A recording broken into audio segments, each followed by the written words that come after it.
नमस्कार, मैं हूं मेघा और आप देख रहे हैं श्री न्यूज। राजधानी लखनऊ के गोमती नगर स्थित रेनेसा होटल में ISWAI द्वारा नेवर ड्रिंक एंड ड्राइव अभियान के तहत एक कार्यक्रम का आयोजन किया गया। इस कार्यक्रम का उद्देश्य सड़क सुरक्षा के प्रति जागरूकता फैलाना था और यह संदेश देना कि मदिरा सेवन के बाद वाहन चलाना गंभीर हादसों का कारण बन सकता है। कार्यक्रम को द सोशल लैब द्वारा सफलतापूर्वक आयोजित किया गया, जिसमें उत्तर प्रदेश के आबकारी मंत्री नितिन अग्रवाल मुख्य अतिथि के रूप में शामिल हुए। इसके अलावा कमिश्नर के ACP विकास कुमार पांडे ने सड़क सुरक्षा के महत्व पर जोर दिया और लोगों से अपील की कि मदिरा सेवन के बाद वाहन ना चलाएं। इस कार्यक्रम ने सड़क सुरक्षा और मदिरा के प्रभाव के बारे में महत्वपूर्ण संदेश दिया। नमस्कार, मैं प्रज्ञा पांडे और आप देख रहे हैं श्री न्यूज़। आज हम मौजूद हैं राजधानी लखनऊ में, जहां पर ASWAI द्वारा एक कैंपेन चलाया जा रहा है, जिसमें नेवर ड्रिंक एंड ड्राइव को लेकर चीज़ें साझा करी जा रही हैं कि और काफ़ी जानकारी दी गई हैं। तो चलिए यहाँ पर मौजूद जो लोग हैं उनसे बात करते हैं और साथ ही ये भी जानते हैं कि इस कैंपेन के अंतर्गत क्या चीज़ें चल रही हैं। जैसा कि अभी रूल पास हुआ है कि बिना हेलमेट के आप गाड़ी में काबू नहीं करा सकते, लेकिन अभी भी ऐसा हो रहा है। इससे सब में कैसे काबू पा सकते? ये तो एक देखिए, मैंने कहा ना कि बिहेवियर चेंज के लिए हम तो एक जो चीज़ें हैं आपको अवेयर कर रहे हैं। हम रिस्ट्रिक्ट कर रहे हैं कि पेट्रोल के बिना आप बिना हेलमेट के आपको पेट्रोल नहीं मिलेगा, लेकिन बहुत लार्ज स्केल में इसको बिहेवियर के चेंजेस की ज़रूरत है कि आप हेलमेट आपकी सेफ्टी के लिए है, हेलमेट लगाइए। हेलमेट रखे रहते हैं, मोटरसाइकिल के किनारे लगाए रहते हैं, लगाते नहीं। ये बिहेवियर है आपका। आप बोलते हुए भी चीज़ें नहीं यूज़ करते हैं। जैसे सीट बेल्ट है, लोग सीट बेल्ट लगाते नहीं। तो ये आपके बिहेवियर की चेंज है कि आप अपनी सेफ्टी पे कितना ध्यान देते हो, अपने फैमिली के प्रति कितना आप रिस्पॉन्सिबल हो। आपकी रिस्पॉन्सिबिलिटी है। अगर आप रिस्पॉन्सिबल हो तो आप कितना भी कहा जाए आप नहीं सुनोगे, तो उसके लिए इन्फोर्समेंट होता है। सर, मैं कॉलेज स्टूडेंट की अगर बात करूं तो आजकल बिना रूल के वो लोग ड्रिंक एंड ड्राइव भी करते हैं देर रात तक, तो इस पर क्या कहना चाहिए? मैं फिर वही बात हुआ कि अवेयरनेस, प्लीज़ ऐसा ना करें, और अगर करेंगे तो उनका चलाना और उनके खिलाफ जो इन्फोर्समेंट है वो हम लोग करेंगे। लेकिन अनुरोध है कि कृपया इस तरह की चीज़ों से बचें। हमारे साथ जैसे कि सर ने जानकारी दी, कस के बोलो। तो जैसा कि अभी सर ने जानकारी दी कि अगर आपको अपनी जान प्यारी है और साथ ही आपको आपके घर में आपका इंतज़ार करना है, तो बिना ड्रिंक करे गाड़ी ना चलाएं और अपने साथ साथ अपने घर वालों के बारे में भी सोचें। सबसे पहले तो आप अपना परिचय दे दीजिए। मेरा नाम साहिल अरोरा है। मैं TSL का CEO हूँ, जो एक संस्था है जो रोड सेफ्टी पे काम करती है। सर, ये जो आप कार्यक्रम कर रहे हैं, ये कितने सालों से कर रहे हैं? देखिए, मुझे पर्सनली अगर मैं बात करूं तो मुझे 10 साल से ऊपर हो गया रोड सेफ्टी पे काम करते हुए।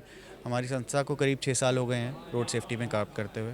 ऑल ओवर इंडिया हम काम करते हैं। यूपी भी उसमें एक शहर है, और ऐसे ही जैसे यूपी है, हम महाराष्ट्र में भी काम करते हैं, हम दिल्ली में भी काम कर रहे हैं, हरियाणा में भी काम कर रहे हैं, पंजाब में भी कर रहे हैं। तो ऑल ओवर इंडिया हम ही काम करते हैं। ड्रिंक एंड ड्राइव की हम बात करें, जैसे कि आप ये मुहिम चल रही है, तो इस मुहिम में आप लोगों ने आपके क्या योगदान रहे हैं और कैसे कैसे जो प्रोसेस रहे हैं लोगों को अवेयर करने के लिए, जिससे वो ड्रिंक और ड्राइव ना करें? देखिए, हमने क्या किया है, इस कैंपेन को डिफरेंट भागों में बांटा है। शुरुआत हमने करी है इमीडिएटली ड्रिंकिंग एज के जो बच्चे हैं जो निकल रहे हैं कॉलेजेस से 18 साल की उम्र में, जब आप लीगली ओके हो जाते हैं ड्रिंक करने के लिए, वहाँ से टारगेट हम शुरू करते हैं कि उनको कैसे समझाया जाए कि भाई ड्रिंक करके आपको बिल्कुल भी गाड़ी नहीं चलानी है। उसके बाद जो मिड टियर जिसको हम बोलते हैं, जो 20 से 30 साल की उम्र है, जो कॉर्पोरेट में काम कर रहे हैं, यंग क्राउड है, जो आज की डेट में क्लब्स में जाते हैं, फ्राइडे नाइट एंजॉय करते हैं, सैटरडे नाइट एंजॉय करते हैं, बिल्कुल करनी भी चाहिए। लेकिन ये ज़रूर मेक श्योर करना चाहिए कि हम अगर पी रहे हैं, अगर हम मदिरा का सेवन कर रहे हैं, तो हमें उसके बाद गाड़ी नहीं चलानी है। चाहे हम कैब करके जाएं, चाहे हम ओला ले लें, चाहे हम ऊबर ले लें। हम कोशिश कर रहे हैं कि हम कैब कंपनीज़ के साथ भी टाई अप करके दें, जो थोड़े से डिस्काउंट के बाद आपको ऑफ़र कर सकते हैं कि अगर आपने ड्रिंक कर ली है तो आप अपनी गाड़ी ना चलाएं और कैब लेके घर तक जाएं। सर, आगे कुछ ऐसा है प्लानिंग करने की, कुछ अलग करने की? देखिए, इस कैंपेन को अगले 4 महीने चलाया जाएगा, और मोर देन अवेयरनेस हम कुछ ग्राउंड शोज़ भी कर रहे हैं। हमने पूरे लखनऊ में होर्डिंग्स भी लगाए हैं लोगों की अवेयरनेस के लिए।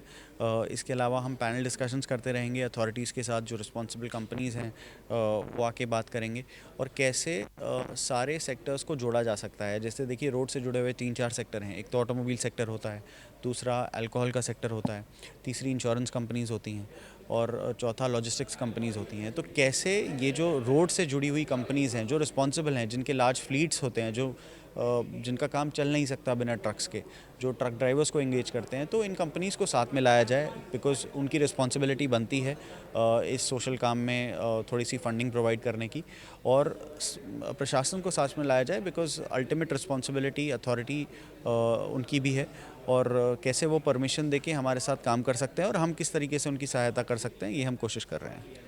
तो जैसे कि आपने देखा कि सर ने कहा कि जो उनकी ये मुहिम चल रही है नेवर ड्रिंक एंड ड्राइव को लेकर, इसके प्रति लोगों को जागरूक करना है कि आप मदिरा का सेवन करके ड्राइव ना करें। और साथ ही मैं ये भी कहूँगी, जैसे एसीपी विकास कुमार पांडे ने कहा कि आप अगर कोई दिक्कत आती है, आप अगर मान लीजिए मदिरा का सेवन करे हुए हैं और आपको ड्राइव भी करना है, तो उसके लिए भी कई चीज़ें रखी गई हैं, कई सुविधा उपलब्ध है, आप उनका यूज़ करके अपने घर सुरक्षित पहुंच सकते हैं। तो ऐसे ही अधिक जानकारी के लिए हमारे साथ बने रहे। मैं प्रज्ञा पांडे, कैमरामैन मोनू के साथ, श्री न्यूज़, लखनऊ।